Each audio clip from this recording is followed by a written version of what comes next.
নমস্কার, হুগলি আজকেতে আপনাদের সকলকে স্বাগত। শুরু করছি আজকের বিশেষ খবর।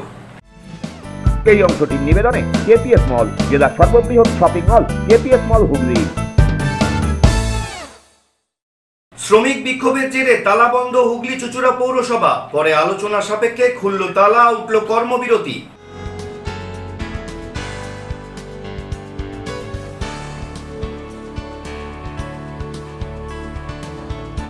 সিঙ্গুরে জন্মানো বিশেষ লাল লঙ্কা পাড়ি দিল সুদূর জাপানে।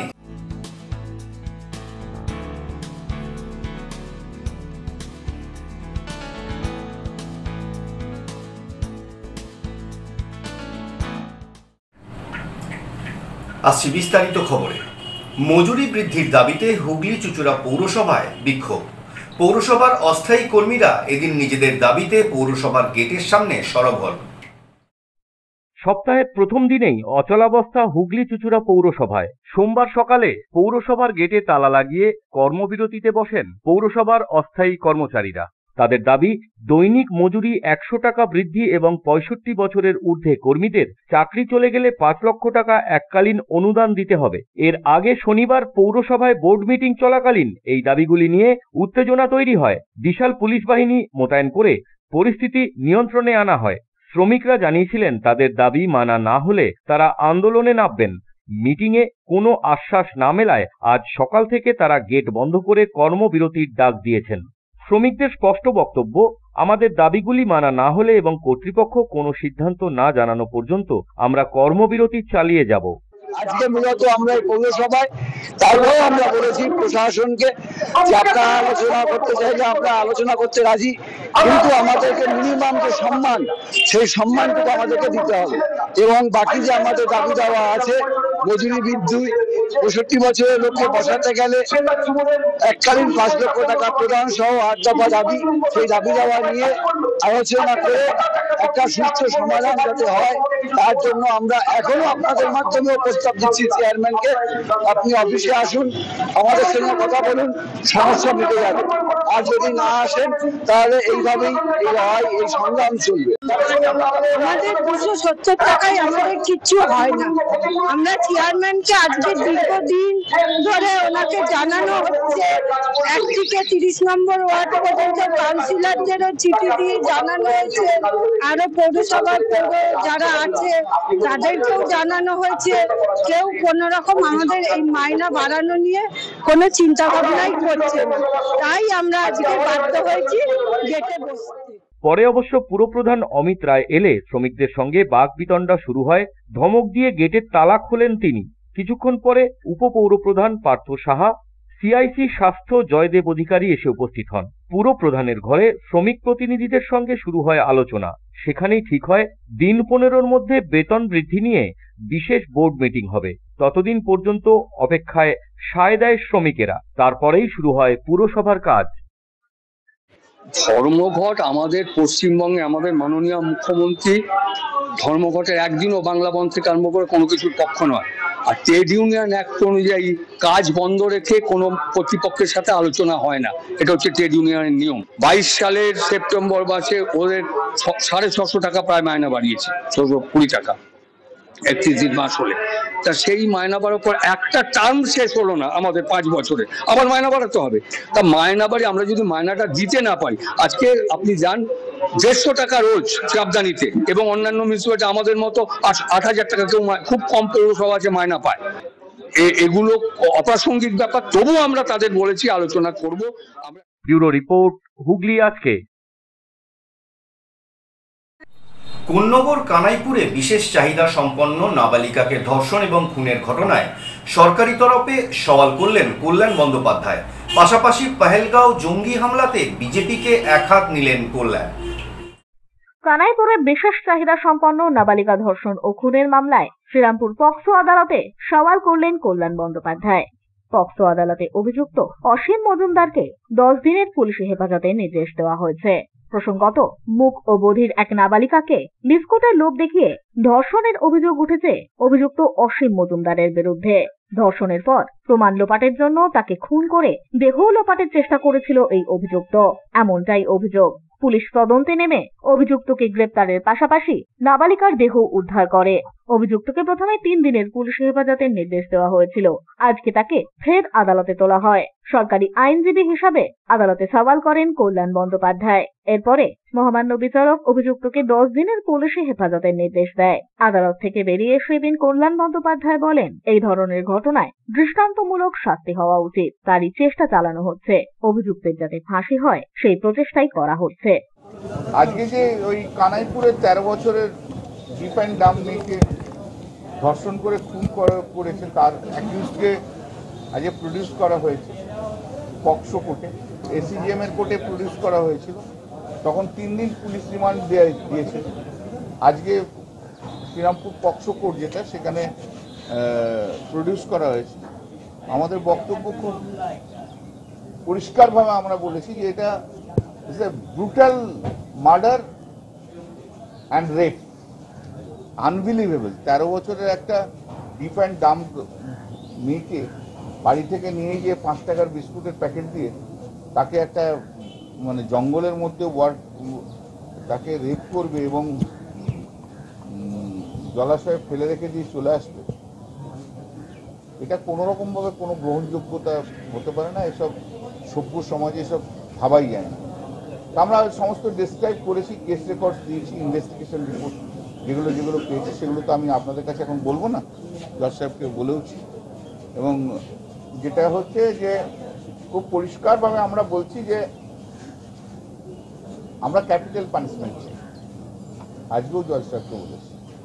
এবং আমরা 2 মাসের মধ্যে ইনভেস্টিগেশন কমপ্লিট করে দেবো, 2 মাসের মধ্যে ইনভেস্টিগেশন কমপ্লিট করবো। এবং আমরা চাই যে 6 মাসের মধ্যে এই কেস ট্রায়াল শেষ হয়ে যাবে এবং তার capital punishment.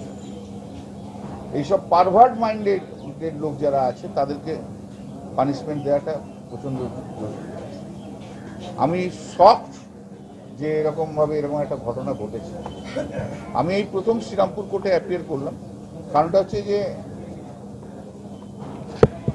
I want to give a message যে শ্রীরামপুর পার্লামেন্টারি কনস্টিটুয়েন্সির মধ্যে কোনো মহিলার উপর এইরকম ধরনের অত্যাচার হলে তাকে ছেড়ে কথা বলা হবে না।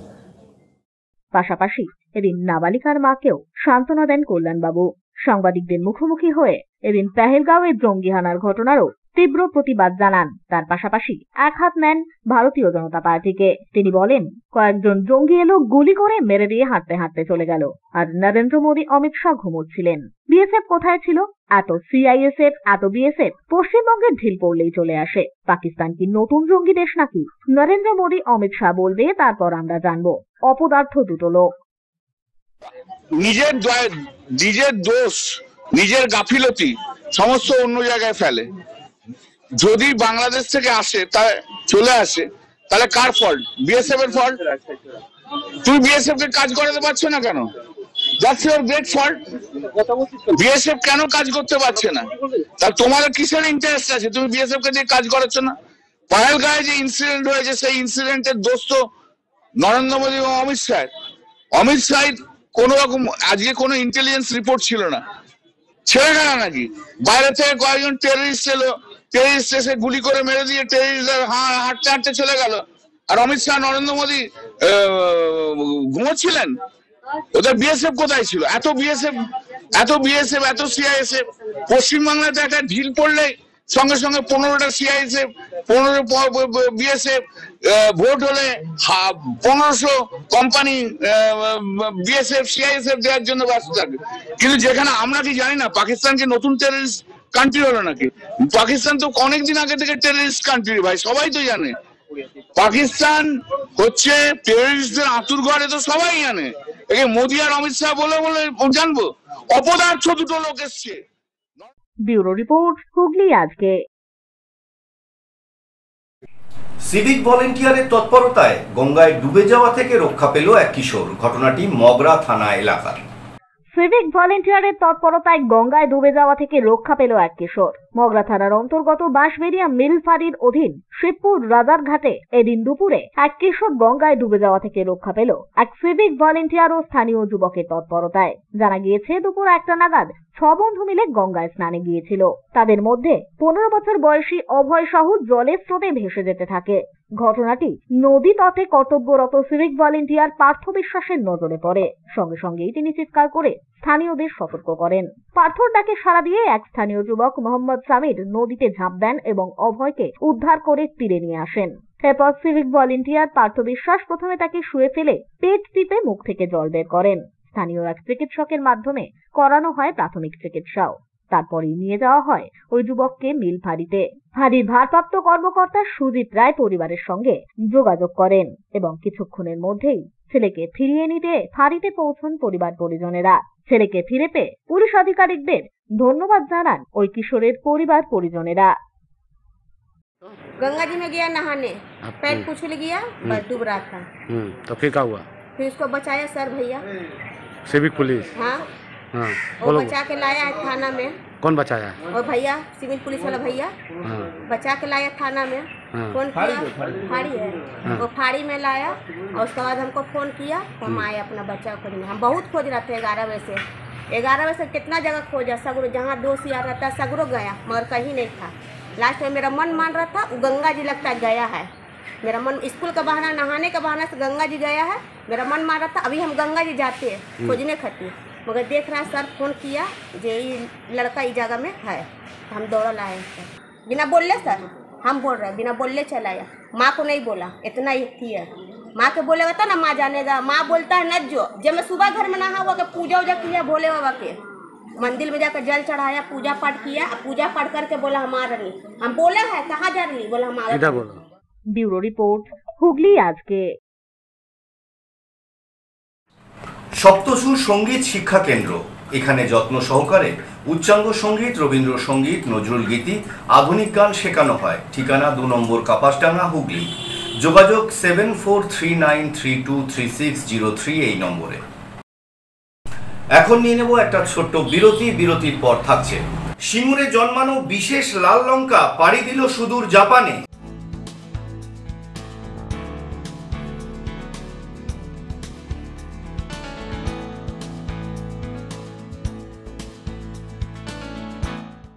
বিরতির পর ফিরে আসছি আর অন্যান্য অনেক খবর নিয়ে। হুগলি আজকের সঙ্গে থাকুন।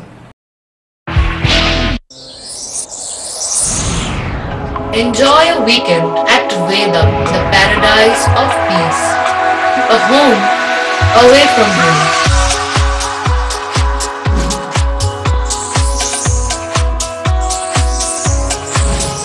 See yourself resonating with the nature. Vedam welcomes you to create your best memories.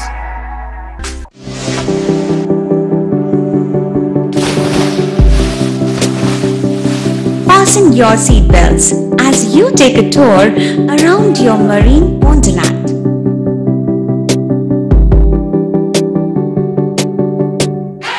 Spend a day at Aqua Marina and enjoy an array of water slides that give you butterflies in your tummy.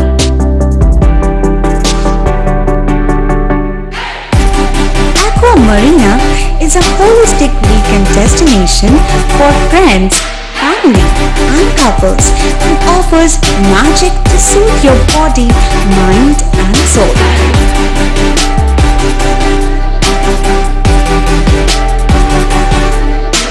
Aqua Marina, your customized magician. Welcome aboard and see the magic unfold. মা তারার কৃপা ধন্য মাতৃ সাধক জ্যোতিষ শাস্ত্রী, বাস্তুবিদ, রত্ন বিশারদ শ্রী অশোক শাস্ত্রী এবার আপনার শহরে। বিদ্যায় বাধা, মাদকাসক্ত, কর্মে বা ব্যবসায় বাধা, প্রেমে বা বিবাহের জটিলতা, বিচ্ছেদ, বশীকরণ, বাস্তুদোষ, শত্রু দমন, সকল সমস্যার নিশ্চিত সমাধান। Date of birth, time, place of birth দ্বারা সম্পূর্ণ বিজ্ঞানসম্মত ভাবে যে কোনো সমস্যার নিশ্চিত সমাধান। কোন সমস্যাই নয় যদি থাকে শ্রী অশোক শাস্ত্রীর সহ। চুঁচুড়া শতাব্দী প্রাচীন দি ডিউক ক্লাবে একই ছাদের নিচে শান্ত ও সুস্থ পরিবেশে যোগা, জিম এবং মেয়েদের জন্য অ্যারোবিক্সের ব্যবস্থা রয়েছে। একই সাথে একমাত্র চুঁচুড়াতেই বিশেষজ্ঞ কোচ দ্বারা বড় এবং ছোটদের টেনিস এবং টেবিল টেনিসের প্রশিক্ষণের পাশাপাশি রয়েছে খেলার সুব্যবস্থা। ভর্তি চলছে। সত্বর যোগাযোগ করুন চুঁচুড়া ঘড়ির মোড়ের কাছে দি ডিউক ক্লাবে। হুগলির চকবাজারে অবস্থিত the Hooghly cooperative credit bank লিমিটেডে হোম লোন মাত্র 7.70% থেকে শুরু, ব্যবসার লোন 9.20% থেকে শুরু, গোল্ড লোন 7.6% থেকে শুরু, প্রসেসিং চার্জ 1.25%। বিশেষ দ্রষ্টব্য, টেকওভার লোনে কোনো প্রসেসিং চার্জ নেই, অন্যান্য ক্ষেত্রে 5,000 টাকা। হুগলির চকবাজারে অবস্থিত the Hooghly cooperative credit bank limited এবার থেকে এটিএম পরিষেবা নিয়ে হাজির। দেশের যে কোনো ব্যাংকের ডেবিট কার্ড এই এটিএম এ গ্রহণযোগ্য। আমাদের প্রধান শাখা হুগলির চকবাজারে। ফোন নাম্বার 033-2680-2399, 2680-7208 এবং 2680-6046। চুঁচুড়া শহরের প্রসিদ্ধ ফিজিওথেরাপিস্ট ডক্টর প্রদীপ রায়ের কাছ থেকে হাতে নাতে ফিজিওথেরাপি শেখার সুবর্ণ সুযোগ। গত 10 বছরের ও বেশি সময় ধরে 1000 জনেরও বেশি পেশেন্টকে সম্পূর্ণ সুস্থ করে তুলেছেন ডক্টর প্রদীপ রায় এবং তার কিউর এন্ড কেয়ার ফিজিওথেরাপি সেন্টার। এবার সেখানেই লাইভ প্র্যাকটিস সহ রিয়েল পেশেন্টকে ফিজিওথেরাপি করিয়ে হাতে নাতে শেখার সুযোগ। সঙ্গে আরও থাকছে অত্যাধুনিক যন্ত্র ব্যবহার এবং ডিজিটাল ক্লাসরুমের সুব্যবস্থা। বিরতির পর ফিরে এলাম খবরে। সিঙ্গুরে জন্মানো বিশেষ প্রজাতির লাল লঙ্কা, যার যথেষ্ট চাহিদা রয়েছে জাপানে, এবারে সেই চাহিদা পূরণের লক্ষ্যে সিঙ্গুরের এই লঙ্কা পাড়ি দিতে চলেছে সুদূর জাপান। যে এলাকায় শিল্প বনাম কৃষির দ্বন্দ্বে একদা তোলপাড় হয়েছিল রাজ্য, আদালতের রায়ে কৃষি জমি ফেরত পেয়েছে কৃষকরা। এবার সেই এলাকায় কৃষকরা পেতে চলেছে আন্তর্জাতিক স্বীকৃতি। সিঙ্গুর থেকে জাপান পাড়ি দিচ্ছে লঙ্কা। পশ্চিমবঙ্গ সরকারের সহযোগিতায় জাপানের একটি সংস্থা বিগত 6 বছর ধরে সিঙ্গুরে অবস্থিত একটি শাখার মাধ্যমে কৃষকদের কাছে উন্নত মানের পুষ্টিগুণ সমৃদ্ধ এবং সম্পূর্ণ জৈব পদ্ধতিতে উৎপন্ন বিভিন্ন শাকসবজি ক্রয় করে আসছে। তার মধ্যে ক্যাপসিকাম, পটল, বেবিকর্ন, কফি, ধনেপাতা সহ বিভিন্ন রকমের শাকসবজিও রয়েছে। এবার জাপানি সেই সংস্থা বিশেষ পদ্ধতিতে লঙ্কা চাষ করিয়ে সেই লঙ্কা জাপানে রপ্তানির বিশেষ প্রজেক্ট শুরু করেছে। পলি ফার্মিং এর মাধ্যমে সিঙ্গুরের পার্শ্ববর্তী দুটি এলাকায় শুরু হয়েছে জাপানি পদ্ধতিতে চাষবাস। বীজ দেওয়া থেকে জৈব সার, পলি ফার্মিং এর প্রয়োজনীয় সমস্ত জিনিসপত্র কৃষকদের দেওয়া হয়েছে সংস্থার তরফে। বাগানে বসানো হয়েছে সৌর বিদ্যুৎ চালিত ক্যামেরা, তাপমাত্রা ও আর্দ্রতা মাপার যন্ত্র। প্রত্যেকটি গাছের গোড়ায় গোড়ায় জল পৌঁছানোর জন্য তৈরি করা হয়েছে পাইপ চ্যানেল। পাশাপাশি চাষবাসের সমস্ত পদ্ধতি সম্পর্কিত তথ্য লিখে ঝোলানো হয়েছে বোর্ডে। চাষিদের দেওয়া হয়েছে মাটির গুণগত মান পরীক্ষা করার বিশেষ যন্ত্র। চাষবাসের সমস্ত খুঁটিনাটির ক্যামেরার সাহায্যে দূর থেকে নজরে রাখেন সংস্থার কর্মীরা। চাষবাসের ধরন, কখন কিভাবে গাছের পরিচর্যা করতে হবে, কি সার কতটা প্রয়োগ করতে হবে, সে সংক্রান্ত সমস্ত তথ্য সংস্থার তরফে সঠিক সময়ে জ্ঞাত করা হয় কৃষকদের। মাঝে মধ্যে সংস্থার জাপানি প্রতিনিধিরাও এসে চাষিদের সাথে সাক্ষাৎ করে সরাসরি খোঁজ খবর নেন চাষবাস সম্পর্কে। প্রাথমিকভাবে দুটি কৃষককে বাছাই করে 8টি প্রজাতির লঙ্কা চাষ শুরু হয়েছে। ইতিমধ্যে গুণগত মানের একাধিক পরীক্ষায় উত্তীর্ণ হয়েছে সেই ফসল। এখন জাপানে পৌঁছানোর অপেক্ষা। সেখানে একাধিক পরীক্ষা ও স্বাস্থ্যগুণ সম্পর্কিত যোগ্যতা নির্ণায়ক পরীক্ষায় উত্তীর্ণ হলেই আমদানিকারক সংস্থার থেকে মিলবে সবুজ সংকেত। ছাড়পত্র মিললেই টন টন লঙ্কা সিঙ্গুর থেকে পৌঁছে যাবে সুদূর জাপানে। ফলে উচ্ছ্বসিত লঙ্কা উৎপাদনকারী কৃষকরা। তো আশা আছেই, কারণ একটা মানে জাপানিরা যেটা আমাদের শেখাচ্ছেন সেটা হচ্ছে এই কৃষি একটা ব্যবসা। আমরা এতদিন ধারণা ছিল কৃষি মানে শুধুমাত্র খাদ্যশস্য উৎপাদন হবে আর সেটা খেয়েই আমরা বেঁচে থাকবো, কিছু উদ্বৃত্ত হবে বেচবো। কিন্তু জাপানিরা এসে আমাকে প্রথম শেখালেন যে কৃষি একটা সুন্দর ব্যবসা, একটা নির্দিষ্ট কোয়ালিটির জিনিস তৈরি করো, সেটা মার্কেটিং করো, করে তোমার দরকারি খাদ্যশস্য কিনে নাও মার্কেট থেকে। এই একটা ব্যাপার যেটা আমাকে খুব ভালোভাবে মাথায় ঢুকে, মানে আমি একটা নতুন চিন্তা ভাবনা মাথায় নিই। এতদিন ট্রাডিশনাল যে চাষবাস ওই ধান, আলু, পাট, পটল এই চাষই করছিলাম। এখন এই যে বিদেশে এক্সপোর্ট করার মতো ফসল উৎপাদন করতে পারছি। জাপানটা 8টা জাত আমাদের ওখানে টেস্টিং হচ্ছে। আমি 4টে জাত করছি, গৌতম দাস বলে আরেকজন চাষি আছে, সে 4টে জাত করছে। এইগুলো টেস্টিং এর জন্য জাপানে যাবে। যে জাতটা সিলেক্ট হবে সেই চাষটা এই এলাকার চাষিদের দিয়ে পলি হাউস করে একদম, যেটাকে আমাদের বলে না ওই রাসায়নিক বিহীন চাষ, জৈব পদ্ধতিতে সেই প্রোডাকশনটা করে সেটা জাপানে যাবে। কিন্তু জাপানে এত লঙ্কা কেন আমদানি করবে? সিঙ্গুরে অবস্থিত জাপানি সংস্থার এক কর্মী অর্পণ গুহ জানান, জাপানে লাল লঙ্কার প্রচুর চাহিদা। ওখানকার সমস্ত রেস্টুরেন্ট প্রত্যেক বছর ভিয়েতনাম, থাইল্যান্ড থেকে বেশি দামে টন টন লঙ্কা ক্রয় করে নিয়ে আসে। বর্তমানে জাপানে 800 টাকা কেজি করে লঙ্কা ক্রয় করছে অন্য দেশ থেকে। এখান থেকে যদি আমরা কম দামে লঙ্কা সরবরাহ করে থাকি তবে আমরা বছরে 2,40,000 কেজি লঙ্কা রপ্তানির অর্ডার পাবো। কিন্তু সিঙ্গুরকেই কেন বেছে নেওয়া হচ্ছে এই প্রজেক্টের জন্য? সংস্থার কর্মী জানান, সিঙ্গুর একটা হটস্পট, সমস্ত দেশের নজর আছে এই সিঙ্গুরে। আমাদের সংস্থার প্রেসিডেন্টও সিঙ্গুরটাকেই প্রধান ফোকাস করেছেন তার সমস্ত প্রজেক্টের জন্য। সংস্থা আশাবাদী সিঙ্গুরের এই প্রজেক্ট এবং বর্তমানে লঙ্কা প্রজেক্টের মাধ্যমে সংস্থা অনেকটাই লাভবান হবে। বর্তমানে সিঙ্গুরটা একটা ট্রেনিং সেন্টার হিসেবে পরিচিতি পেয়েছে। ব্যাপার হচ্ছে আমরা ইন্ডিয়াতে বা আমরা ভারতীয়রা হচ্ছে পুরোনো আমল থেকে যেভাবে চাষবাস করে আসছি সেইভাবেই এখনো চলছে। তো কেএসডব্লিউ আসার পর থেকে আমরা তাদেরকে অনেক টেকনোলজি শিখিয়েছি যে কীভাবে চাষবাস করা যায়।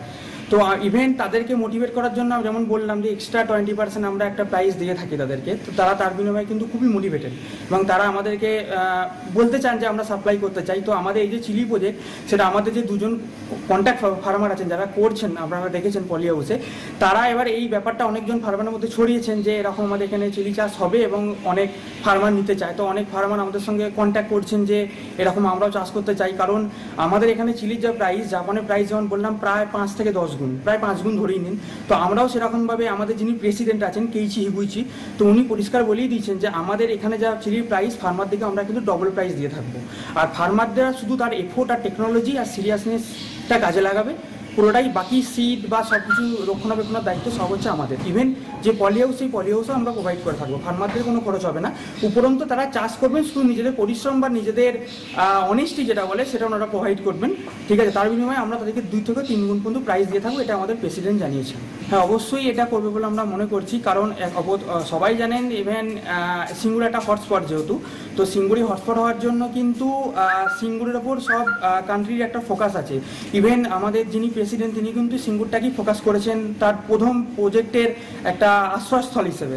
তো এই প্রজেক্টটার থ্রু দিয়ে উনিও আশাবাদী যে আমরা ভবিষ্যতে আরও প্রফিট করতে পারবো। এবার এই সিঙ্গুরটাই বর্তমানে আমাদের একটা ট্রেনিং সেন্টার হিসেবে পরিচিত হয়েছে অ্যাকচুয়ালি। তো কেএসডব্লিউ আরও যে বর্তমানে যে ওয়্যার হাউসগুলো বানাচ্ছে, যেমন আমাদের ডাবগ্রামে হচ্ছে, তো সমস্ত যে এমপ্লয়ি যারা আছে তারা ট্রেনিংয়ের জন্য কিন্তু সিঙ্গুরেই আসবেন। কিন্তু রাজ্যের কৃষি বিপণন দপ্তরের মন্ত্রী বেচারাম মান্না বলেন, রাজ্য সরকার সবসময় চায় কৃষকরা একটু বেশি পয়সা উপার্জন করুক। তাই জাপানি সংস্থার সহযোগিতায় সিঙ্গুরে অফিসের মাধ্যমে জৈব পদ্ধতিতে চাষাবাদ শুরু হয়েছে অনেক বছর আগে থেকেই। বর্তমানে ভালো প্রজাতির লঙ্কা উৎপাদিত হচ্ছে, যা পরীক্ষায় পাশ হলে জাপানে প্রচুর পরিমাণে বাণিজ্যিকভাবে রপ্তানি করা হবে এবং আগামী দিনে বাংলার ফসল পৃথিবী বিখ্যাত হবে। জাপানের জাইকো কেএসডব্লিউর উদ্যোগে তারা আমাদের সিঙ্গুরে কিষাণ মান্ডির ভেতরে তারা অলরেডি জৈব সারের সমস্ত ফসল তারা সংগ্রহ করে জাপানে তারা পাঠাচ্ছে এবং তারা অত্যাধুনিকভাবে, জাপানে প্রচুর লঙ্কা লাগে, সেই লঙ্কা আমাদের হরিপালের 2জন কৃষককে দিয়ে তারা জৈব সারে উৎপাদন করে টেস্ট করে তারা জাপানে পাঠাবার প্রক্রিয়া করছে। জাপানে এটা অ্যালাও হলে বাণিজ্যিকভাবে আমাদের কৃষকরা সুবিধে পাবে, তার কারণ তারা আমাদের কৃষকের উৎপাদিত ফসল তারা জাপানে পাঠাবে এবং কৃষক দুটো পয়সা পাবে। আমাদের যে লক্ষ্য, রাজ্যের মুখ্যমন্ত্রীর যে স্ট্র্যাটেজি, যে এক হচ্ছে কৃষক দুটো পয়সা পায়, সেই পয়সা পাওয়ার ব্যবস্থার ক্ষেত্রে আমাদের রাজ্য সরকারের উদ্যোগে জাইকো কেএসডব্লিউ জাপানের এই সংস্থা তারা এই কাজ সিঙ্গুর থেকেই তারা করছে এবং বিভিন্ন কৃষকের জৈব সার দ্বারা উৎপাদিত ফসল সংগ্রহ করছে এবং বাণিজ্যিকভাবে তারা লঙ্কা নিয়ে গিয়ে তারা টেস্ট করছে এবং সেখানে টেস্টে অ্যালাও হলেই বাণিজ্যিকভাবে এখান থেকে রপ্তানি শুরু হয়। ব্যুরো রিপোর্ট, হুগলি আজকে। ইটভাটার শ্রমিক এবং শ্রমিক পরিবারের সদস্যদের নিয়ে অভিনব জামাই ষষ্ঠী পালন হুগলি জেলা গ্রামীণ পুলিশের চণ্ডীতলা থানার উদ্যোগে। ইটভাটার শ্রমিক ও শ্রমিক পরিবারের সদস্যদের নিয়ে জামাই ষষ্ঠী পালিত হলো হুগলি জেলা গ্রামীণ পুলিশের চণ্ডীতলা থানার পক্ষ থেকে। এই প্রথম হুগলি গ্রামীণ পুলিশের চণ্ডীতলা থানা গরিব দুস্থ পরিবারের সদস্যদের নিয়ে ইটভাটা সংলগ্ন এলাকায় ভুরিভোজের মধ্যে দিয়েই পালন করলো জামাই ষষ্ঠী, যা এক নজিরবিহীন উৎসবে পরিণত হলো। এলাকার বাসিন্দাদের একাংশ জানিয়েছেন এই উৎসবের আয়োজনে খুশি তারা। বিগত কোনোদিন এভাবে জামাই ষষ্ঠীর উৎসব পালন হয়েছে কিনা তা বাসিন্দাদের জানা নেই। তবে হুগলি জেলা গ্রামীণ পুলিশের চণ্ডীতলা থানার এই উদ্যোগকে তারা সাধুবাদ জানিয়েছেন। ব্যুরো রিপোর্ট, হুগলি আজকে। আসছি আবহাওয়ার খবরে। আজ হুগলি জেলার সর্বোচ্চ তাপমাত্রা ছিল 38 ডিগ্রি সেলসিয়াস, সর্বনিম্ন তাপমাত্রা ছিল 28 ডিগ্রি সেলসিয়াস। বাতাসে আপেক্ষিক আর্দ্রতার সর্বোচ্চ পরিমাণ ছিল 62%, বৃষ্টিপাত হয়েছে বিক্ষিপ্ত। শেষ করার আগে দেখে নেব আজকের খবরের বিশেষ অংশ আরো একবার। শ্রমিক বিক্ষোভের জেরে তালাবন্ধ হুগলি চুঁচুড়া পৌরসভা, পরে আলোচনা সাপেক্ষে খুলল তালা, উঠল কর্মবিরতি।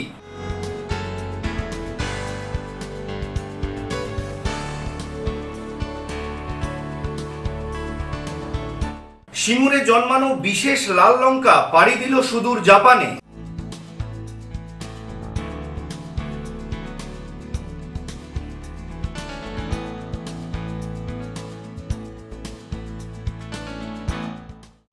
এখনকার মতো খবর এই পর্যন্তই। প্রত্যেক দিন রাত 8টায় সিটি কেবল নেটওয়ার্কের 319 নম্বর চ্যানেলে, এছাড়া ফেসবুক এবং ইউটিউবে যে কোনো সময় দেখতে ভুলবেন না হুগলি আজকে। নমস্কার।